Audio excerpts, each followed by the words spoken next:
As a marketing leader, the most important relationship you have is with your CEO. And given the fact that the average tenure of a marketing leader is only 18 months, it's safe to say most of those relationships are strained. The relationship I have with our CEO and the trust he has in me is one of the main reasons why we've had such amazing success in marketing and as a company. So today, our CEO Gil Allouche and I are going to sit down and talk about how to build and maintain a healthy relationship between the head of marketing and CEO. We'll give our thoughts, but even better, we're going to use some real world scenarios that have happened over the last 2.5 years as examples. Demand Gen U is officially in session. Let's do it.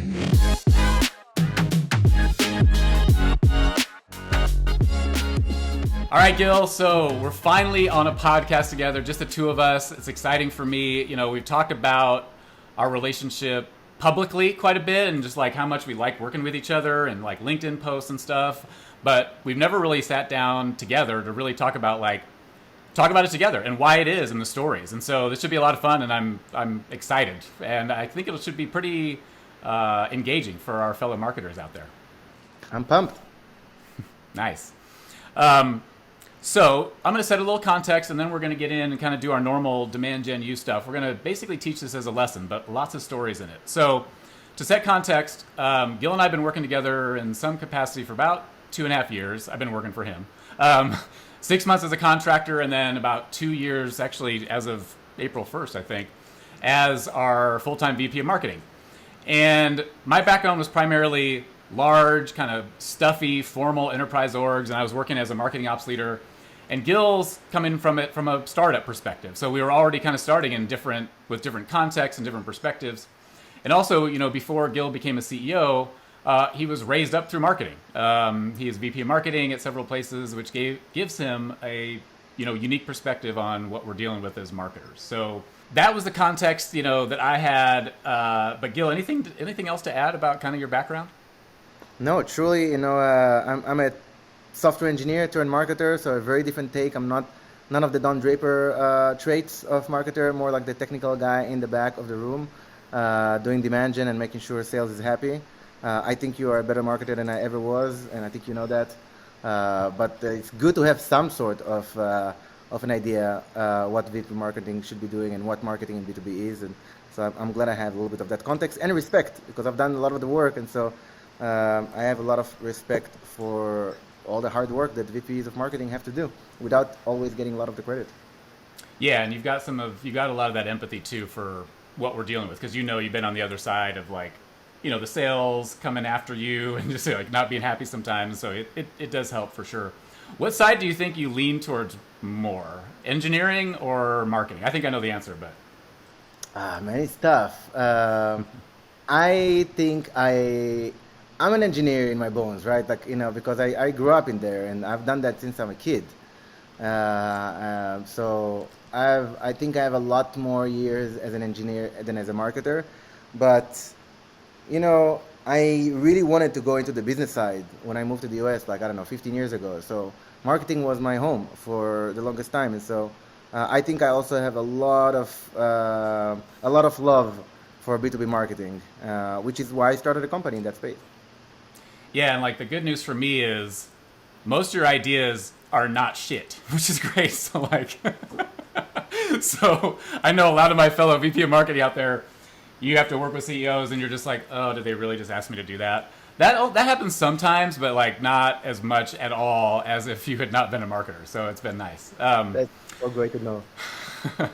Cool. Okay, so let's get into this. So we're gonna start by kind of almost talking about it from a book perspective, but what does a healthy relationship between a VP of marketing, head of marketing, and a CEO look like, and why is it important? So I'll start with you. So what are some of those features that you see if that marketer and that CEO have a healthy relationship? Yeah, trust is probably the biggest one. Yeah. Trust that marketing is going to do what marketing needs to do to equip sales with and the ability to close business so that the company grows. Because that's my job as a CEO, to make sure those things happen. So if I have trust that the VP of marketing knows that and is doing everything in their power, and they are not hiding behind anything, right? They're not hiding behind excuses, behind vanity metrics, behind all kinds of million things that even I used in the past. Uh, if that doesn't if that those excuses are not there, and it's a transparent, trusting relationship, I think that is a huge fundamental um, in the relationship. I know that's something that I always strive to have with my own CEOs as a VP of marketing, and so it's something that I think is fundamental for the relationship. And the other thing is being pragmatic. You know, marketing can mean a lot of things for many people. In a B2B context, if the VP of marketing can produce, you know, consistent, predictable pipeline for sales that closes into revenue, that is it. That's the majority of it. When you do that, then you have, if you have a seat at the table, and then you have credit to do a lot of other things that you may not know yet how to do. And I think that is a big fundamental, because as a CEO, you see it happen. You see the pipeline is there, see sales closing it. So you're happy. Even if everything else is still not yet there, it buys you so much time to figure the rest out. Yeah, no, that's great. And I agree. I think trust is like the thing. You know what I mean? And then there's like other things that can either build trust or take trust away, which is kind of some of the things you're talking about. And I know for me too, you said hiding behind things. I have absolutely done that in past careers, and a little bit with you too. You know, like early on, I less and less and less, you know what I mean, as I figured out like, oh, I can be raw honest with Gil, and I know, you know, I can expect like what that's going to be like, and it's better to be raw honest than to even like to not at all. But like I think in bigger stuffier companies, it's almost like we're trained. It's like you're almost trained to do that. It's like that's how you keep your job. Is like, oh, don't look over here, you know, like just focus over here, you know. And so, but that was one of the things I learned with us pretty quickly, is that like the best way is just to be raw honest. You know, if I don't think things are going well, things are not going well, and here's why, and here's what I'm doing to fix it. So I think that's the main thing. And there's things you can do to build that trust, and then there's things you can do that detracts from it. And so I think building it, the raw honesty. So we talked about that. I think confidence too. So like, let's say I was meeting my goals, but I was like, oh, I don't know. I mean, I kind of was that a little bit in the beginning, but I think the CMO having, or the VP of marketing, just whoever, having that confidence too, I assume helps you have confidence in them as well. There must be like some kind of perception thing there. Yeah, confidence is absolutely there. I mean, it's important because it inspires. There's a balance, you know, there's a fine balance to keep between being humble and being confident, and not being cocky, but also not minimizing yourself. Sometimes people confuse being humble with minimizing yourself, and that's a mistake. You know, like you make yourself smaller, you're not sure, you let other people kind of tell you what to do, and you join other people's plans instead of making your own plan, and that's a mistake. And on the other hand, taking credit for things you didn't do, or just like constantly pumping your chest and just worrying about that more than actually doing the work, and leaving some place for people to give you compliments versus you giving yourself compliments all the time. Those are the two ends of the spectrum. I think keeping that very healthy balance is key. And I would say, last but not least, is accountability. You mentioned that as trust building blocks. Having high accountability with me, you know, every person is different, right? Everyone has their own traits, their own pet peeves, their own things that they look for in a relationship. I always look for a person who is raw, honest, authentic, high performer, but also very, very high accountability. Where if you make a mistake, and you're going to make a mistake, if you not make any mistake, that's a big mistake by itself. If you're making some mistakes, that's good. You know, grab them with both arms. You know, you be the first to mention it. You know, have a plan of attack. Ideally, don't repeat it like 2, 3, 4 times. And that gives you confidence and trust that this person, again, is not hiding. If there is a fuck up, excuse my language, they are on it and they're vocal about it. And then you don't have to be. They're like, yeah, it's cool. This happens. Yeah. Yeah, and I think along with that too, the confidence breeds like not allowing something that's going wrong to like set you way back. And like, oh, something's going wrong. Oh shit. You're like, oh, the whole thing is, you know, what people say, throw the baby out with the bathwater, which I don't even know what the hell that means. But like, it's like, oh, everything is bad. And I think that's an important thing. That's another thing that I had to like kind of figure out too.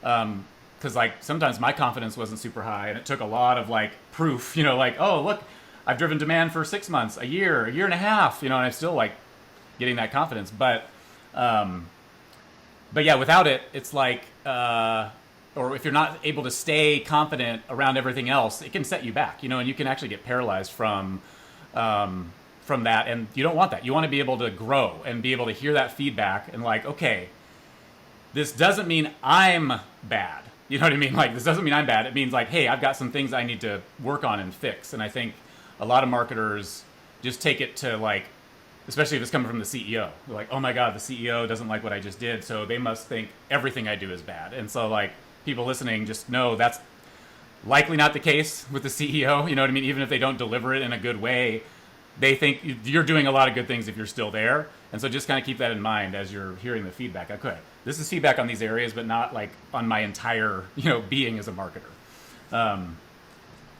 Cool. So yeah, I think that's good on the healthy relationships. So let's talk a little bit about like what kinds of things can make the relationship unhealthy. And it's obvious, I think, through some of the things we talked about, like what makes it healthy. So lying, would like, or being dishonest would obviously, turn that south or sour. But what other kinds of things, that aren't just inverses of what makes it healthy, but are there some other things that like could happen on either side, my side, your side, that could make it go a little bit sour? Yeah, absolutely. So for my side, for example, not being empathetic. How did you said it one time really well? Vomiting your anxiety on people. It's true. Like you're talking about managing your confidence. So you had a fuck up. It's okay to fall, but just get up quickly. You're not expected to get up after a minute, but after half an hour, after a few hours if it was tough, after a day if it was like disaster. But don't stay on the ground for like days and weeks. Like Yep. that's going to be a problem, and that's going to kind of create a little bit of distrust because you become inconsistent. Like one of the things, and I think again you mentioned something like that when you were talking about marketing to people, is how do you build trust? You're consistent. Time after time, you're transparent. Time after time, you tell the truth. Time after time, you show even not the beautiful parts of marketing, and marketers are like, yeah, this happened to me as well. These guys are speaking the truth. And it's the same in a personal relationship. When you're consistent, you are building that trust. You become predictable to an extent. Not predictable in a boring way. Predictable in a way that I know I can make a mistake in a live Zoom with this person, and they're not gonna grill me to death. They're not gonna like look for mistakes I'm making and then shame them. That's not the way. That's not the modus operandi of that person. Rather, it's I'm gonna be vulnerable. I'm gonna be raw, authentic with that person, and I'm gonna get back empathy and room for mistake. And I can make those mistakes, and he's gonna help me or she's gonna help me fix those things and be better. That is to me trust. And when you don't have it, detracts trust. Yep. Yeah. No. Yeah. Absolutely. And I think from my side, something as simple as like trying to push for vanity metrics, let's say. You know what I mean? So like if I were just like, no, Gil, it's leads. Like it's all about leads, and that's what I'm here to do.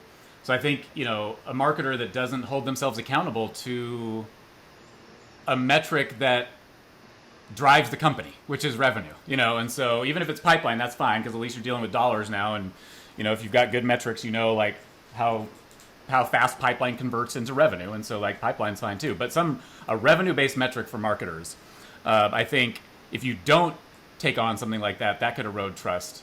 Because then like in my world, the way I would think about it is like if I'm not telling you, Gil, that like, hey, I want to drive revenue, then my assumption is you would wonder what I think my role is here. You know what I mean? So like my role isn't to just increase leads, right? It's to like actually help the business grow. And so I think that's one. I think another one is like pretending everything's okay. And like when I was working at agencies, when I was first kind of learning marketing, and we were working for customers, it was always like I was in the analytics department. It was like, what spin can we put on this to make it look better to the customer? Like, okay, we're not doing this, but we did these things, and will they be excited about those? And we just won't talk about this. And I think a good CEO will just see right through that. You know what I mean? You just see right through it. It's like, and again, this is the story I tell myself, is if you do that too much, then the CEO is not even really going to want to dig in much more. You know what I mean? Because it's like, man, it's always like this surface stuff. I'm never really digging in. And I think that maybe signs your pink sheet or whatever that was when people get laid off. Yeah, I'll tell you, you did one better than that with the whole vanity metrics situation, where you came to me more than once, and every time you ask to put your comp attached to a deeper level KPI, which is very courageous, to go and say like, hey, it was never leads, it was demos, and hey Gil, now it's like qualified meetings, now it's stage 1 opportunity, now it's stage 2 in Salesforce. I'm like, shit, this is awesome. I can go to my board and say, my VP of marketing is proactively asking me to associate their comp to stage 2 opportunities in pipeline. That's amazing. And that's how you can later in the quarter tell me, hey, I crushed it, so I want my accelerator. Also awesome. No arguments whatsoever. Everyone is happy. I can go and battle that with the board, and it's not really a battle. It's kind of, he crushed it. So these are metrics you understand. Yeah, and that was a two-way street, because there was benefit to me in that as well, right? For you, it's like, oh yeah, he's getting away from demos and he's going down to revenue, which is like what we ultimately need. And for me, it was like, it gives me more options of how to get to the revenue. You know what I mean? So it's like, oh, if I'm gold on just demo requests, and I just have to deliver that number every time, every demo request has to be of the same quality, to make the downstream numbers work. But if I'm like, okay, let's lock on this, and then you, because of who you are, gives me flexibility up at the top to like, okay, if we're still tracking demo requests, of course, because it's a leading indicator to like the pipeline. But if I see that like, oh, our demo requests are a little bit light, but man, we've increased conversion rates or we've increased ASP, great, I've made up for that now when we've gotten down to pipeline. And then I can actually go back up to the top and see like, okay, less demo requests are driving this. Now let's pump up the demo request still, because then that will hopefully like, matriculate through, and I'll still get that better pipeline at the bottom. And so I think in that case, it was beautiful. It was like a mutual benefit, for both of us. And I don't know, I think to myself, like, why don't more marketers actually do that? Like I ask myself, marketers, like, you're on leads or demo requests. You can fake a lead number. Maybe that's why they're sticking on leads, because they can like kind of, they can kind of juice that lead number with like a lead magnet, and just like gating content. But yeah, it's more liberating, I think, for me to like move down funnel to pipeline. I can tell you, I think some marketers, and I don't think, I know, I've been there myself. There are a few reasons why you do that. First, because many people, there's the imposter syndrome, people who are crushing it, but they never feel like they're good enough. And there's the opposite.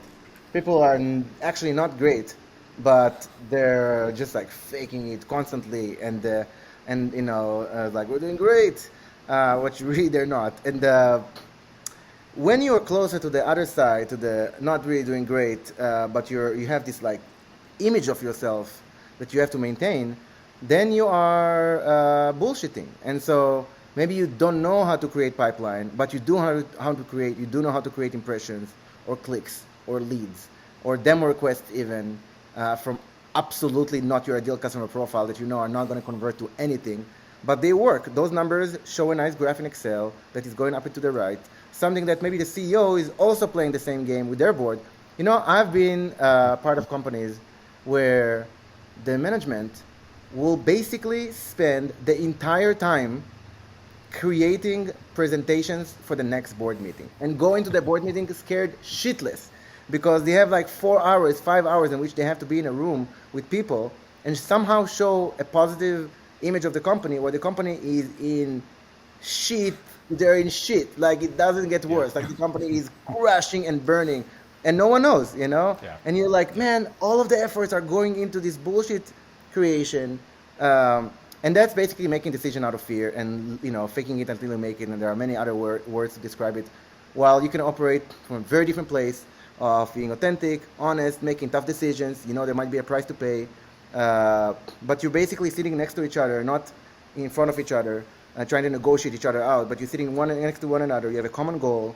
It's a cliche, but when you are actually in that place, making a decision from that healthy place together, magic happens, because then you actually leverage the brain power of everyone versus kind of having this like, I just want to satisfy this person's ego, this person's like whatever they're trying to do to feel good about themselves, and then they're going to do the same with the board, and you know, so on and so forth. So I think that's what, when many things don't happen, and you know, sometimes someone doesn't know how to generate those right results, and they don't know to give themselves that time to figure it out.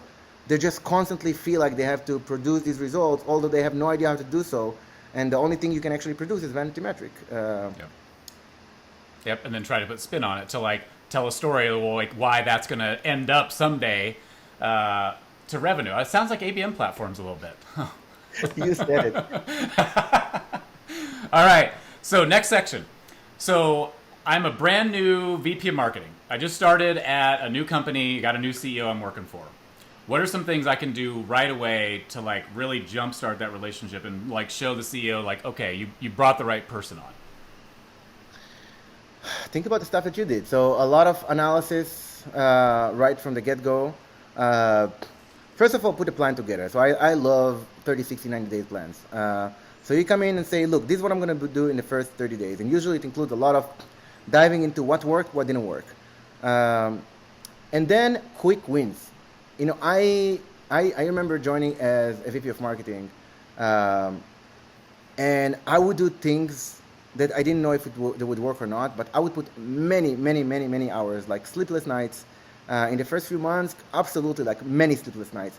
And I would try to basically prove my CEO wrong on things that they thought are possible. Like I remember a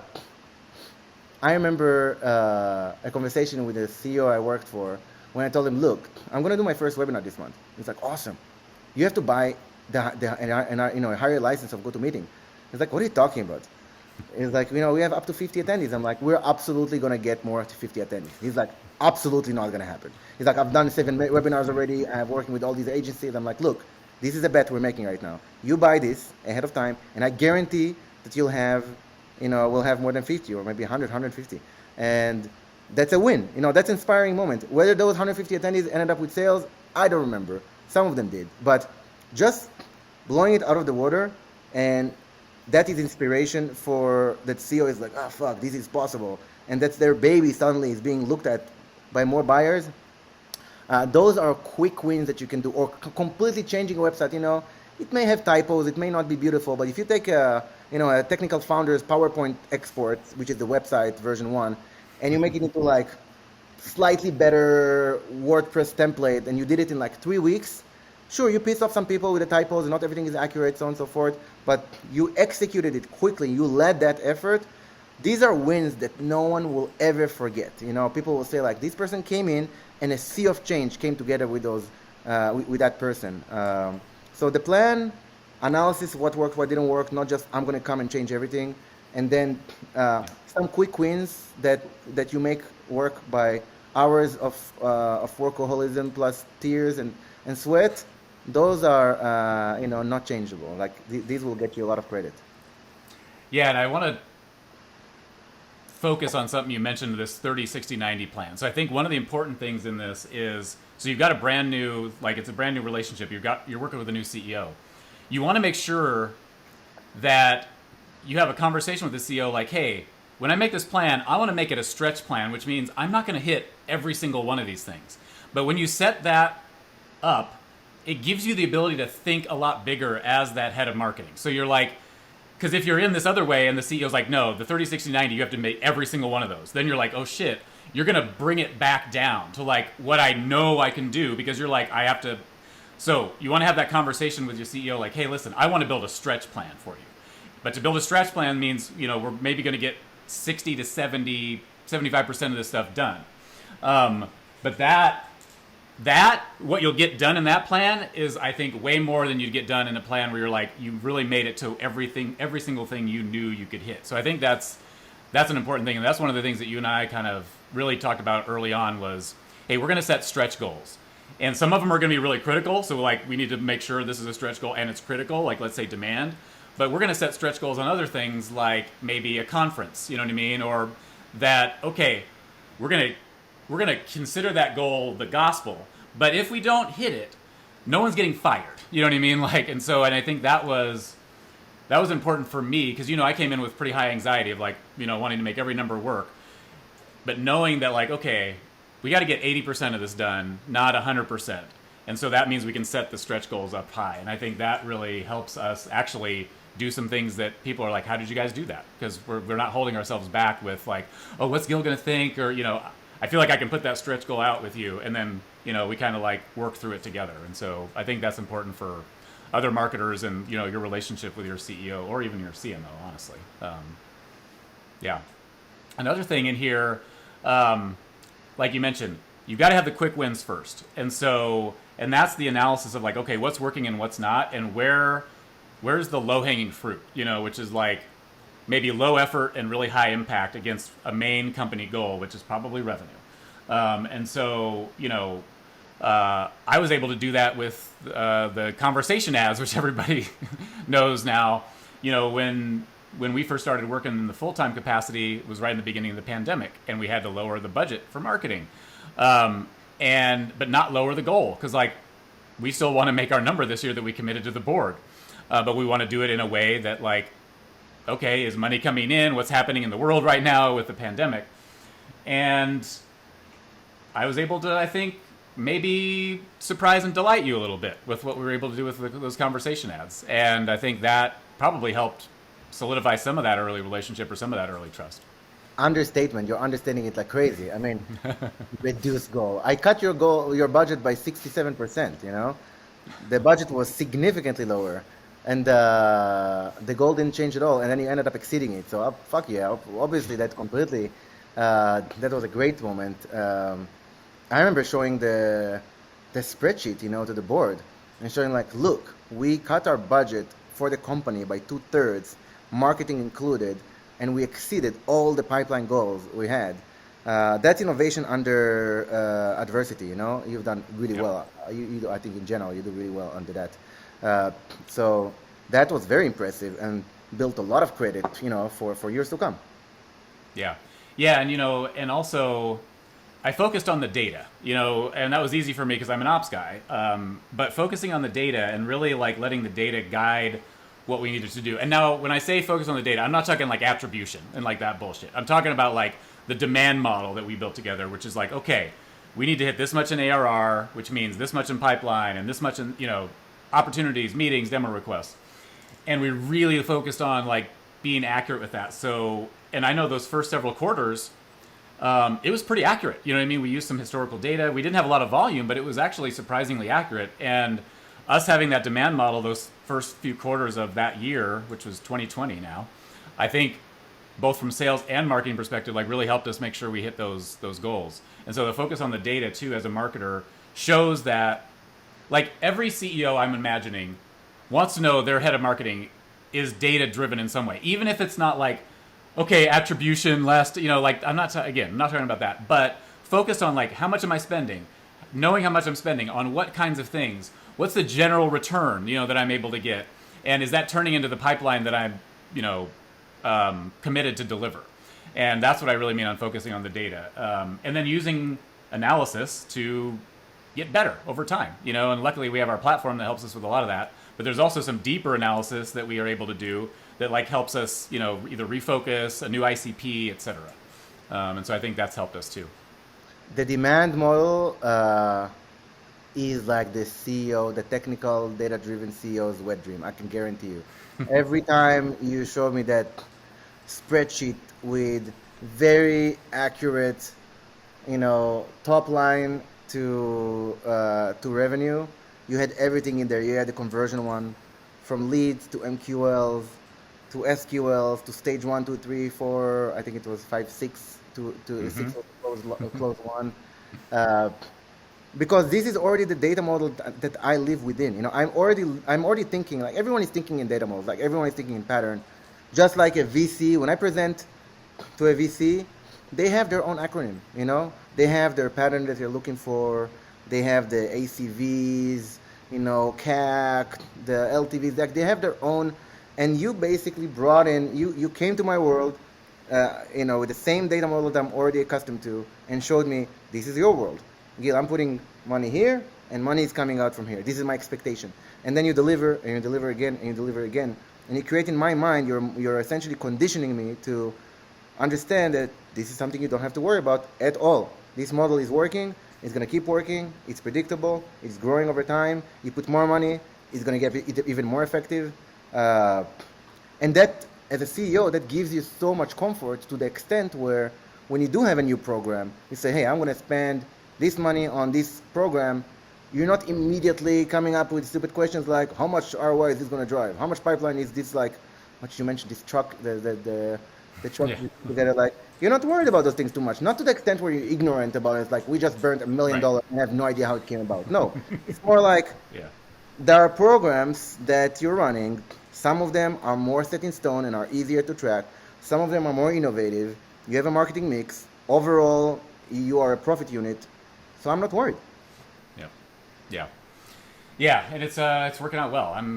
We're still having fun, which is great. And so, but let's talk about that. So like, okay, you're in, the honeymoon phase is over. You know what I mean? So like now you're in, you've got your CEO and your VP of marketing are working together for a while.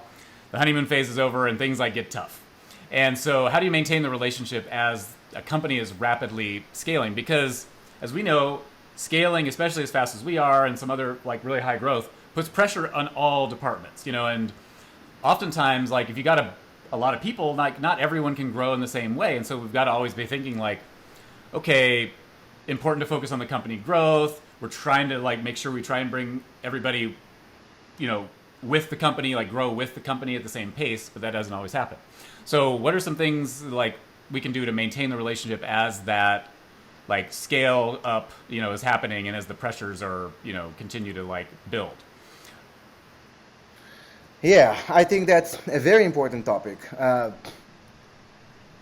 You know, with the right level of maturity, if you understand that working in the startup means that you're basically squeezing in every year you squeeze in between at the bare minimum 3, best case scenario maybe 10 years. You just squeeze a lot of learning, a lot of progress, so much faster than the average. Then you have to be with understanding that you're building something that is much greater than you. Therefore, you can't put everything around you. Also, most importantly, not as a founder and CEO. So as a founder and CEO, I have to always be cognizant of the fact that I have to grow as fast or faster than the company. Otherwise, I'm out. I need to take a different role, be on the sidelines, and get someone else to do this better, because I'm trying to make this thing the biggest and the fastest possible. Same thing goes for the others. And it kind of brings back to the whole making decision out of opportunity and not making decision out of fear. When you're making a decision based on how am I not going to get fired, or how am I not going to make, you know, have a different C-level executive above me, or something like that, you can have those tough conversations from day one and say like, okay, we're going to start this relationship. Things are great right now. What happens when things are not great? And you have some sort of agreement. I need you, Mr. CEO, or I need you, Mr. VP of Marketing. I need to be able to have this conversation with you. Check. That may mean that at some point I'm going to tell you that you're not growing fast enough. Okay. Are you going to fire me the next month? No. I guarantee that I will not fire you or cut your pay, or like, you know, you have this agreement that gives you leeway to grow and assess yourself and improve. And if indeed you hit a limit, like you can't grow fast enough, or the company is growing faster than you are, or something happens, you can have this conversation without, there's always emotion going to be involved, but without too many of them. And think about it a little bit from an outside perspective, because every person has this conversation with someone, you know. A VP has a conversation with their people, a CMO has a conversation with their VP, a board has a conversation with the C-level, like someone has this conversation with someone at any point of time. And the question is it going to be a surprise question? Are you going to be terrified when this conversation happens, or you will always have this, I'm not going to take this relationship as granted, and I'm always going to be cognizant of the fact that I need to grow. And Honesty also means tough feedback when the time comes. And if you have some agreement ahead of time, hey, I'm not gonna just wake up one day and fire you. I will always tell you as early as possible when there's tough feedback coming, and we'll together figure it out. Keep sitting next to each other and figure out the best way forward. I like to tell the story of I worked at this company. I won't mention its name, but I worked at this company, and man, the boss and I did not do well together. We were just very different characters, a lot more strict, a lot more micromanagement, a lot more, great person. I have come to appreciate them more, a decade and a half later, but we did not work well together. That person bounced, and I had a new boss, and I was like, fuck, I really don't want to repeat this bad relationship. The new person came along, and he was a great person, and I started building this trust. But at some point, I needed to move.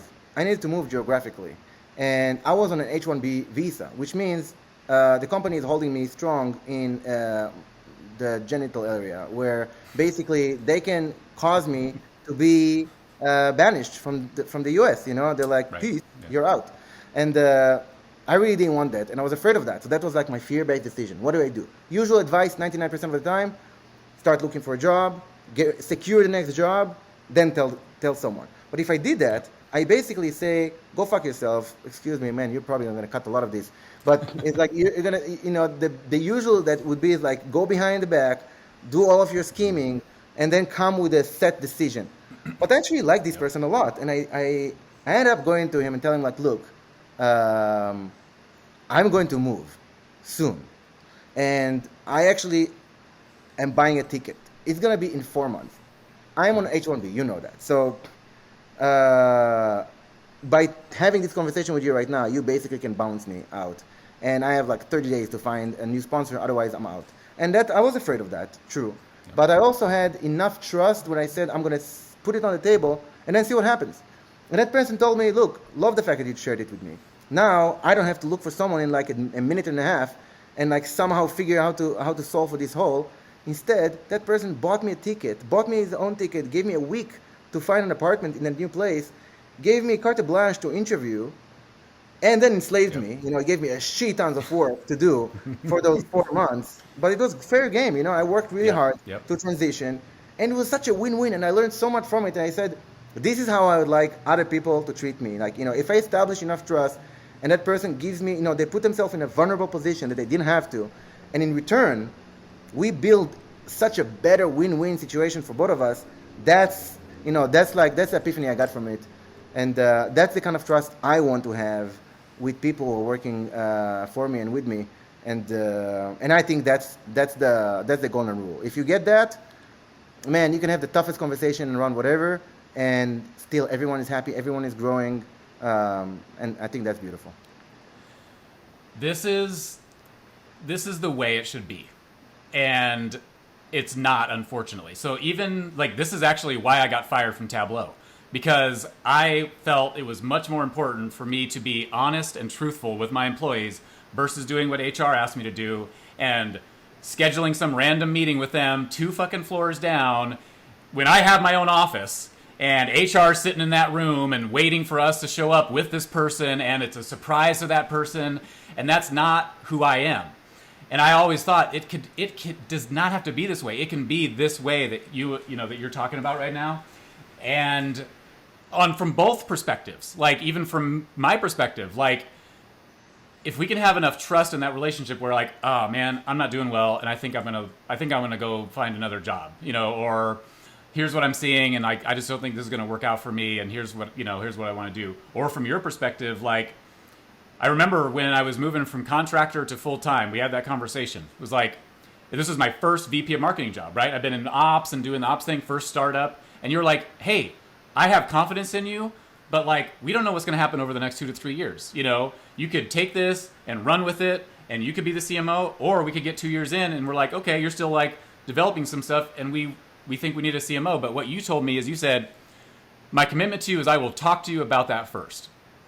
And I trusted you because we'd already been working together for 6 months. So I already had that initial trust. And I was like, that is fine with me. And I remember I told you, I was like, yep, I'll be okay with that. Of course, emotions will be involved, but I'd much rather that than I'm one of these 18-month disasters, you know what I mean? Because we weren't talking about it, or I wasn't meeting expectations, and you just felt like it was easier for you to go find somebody else than to help me with those things, you know? And so that, this is how it should be. You know, I just, maybe there's some HR people out there, they're like, no, it can't be like this for public companies because this and that. I mean, I'll challenge you on that all day long, but I just can't imagine like this is not how it should be, you know, especially in like important relationships like the VP of marketing and CEO, or, you know, CMO and VP or whatever, CMO, CEO, etc.